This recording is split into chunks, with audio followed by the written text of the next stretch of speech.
The sun is the star which keeps us alive, but have you ever wondered what keeps it alive? First of all, quarks are the building blocks of subatomic atoms.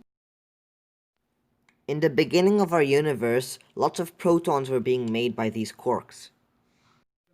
Hydrogen's nucleus only has one proton. This is what makes it the most abundant element in our universe. All this hydrogen collects into huge clouds called nebulae, which really want to diffuse but are kept together by gravity. And when this gravity gets really strong, it causes the nebula to collapse into itself, which starts building up the star. Now, there is a rule that the denser something is, the hotter it gets. When the star reaches about 18 million degrees Celsius, it can now start nuclear fusion. Nuclear fusion is when two nuclei combine to form a new nucleus. Now that fusion has started, the gravity pushing inwards is now balanced with the energy of the nuclear fusion pushing outwards. This expands the star. The sun spends most of its life fusing hydrogen into helium.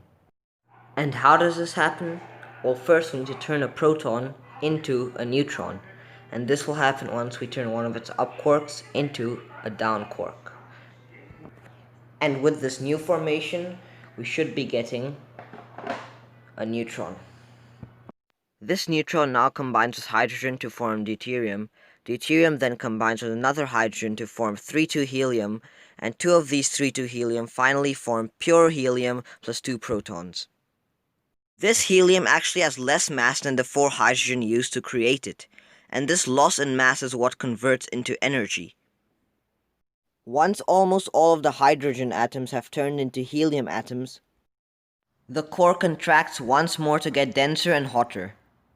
All the leftover hydrogen now fuses extremely quickly and releases a lot of energy. This enormous amount of energy expands the star by overpowering gravity for that bit of time. All this helium in the core now starts fusing into carbon. Small stars such as our sun stop at carbon because they can't make their core dense enough to fuse it. This star is basically dead. It sheds out its outer layers and leaves behind a core full of compressed carbon. Bigger stars, however, continue fusing until they reach iron. This iron uses too much energy to fuse and essentially robs all the energy from the star. Now that there's no energy pushing out from the star, the gravity collapses in on it so strongly that even the electrons get merged in with their protons to form one big neutron.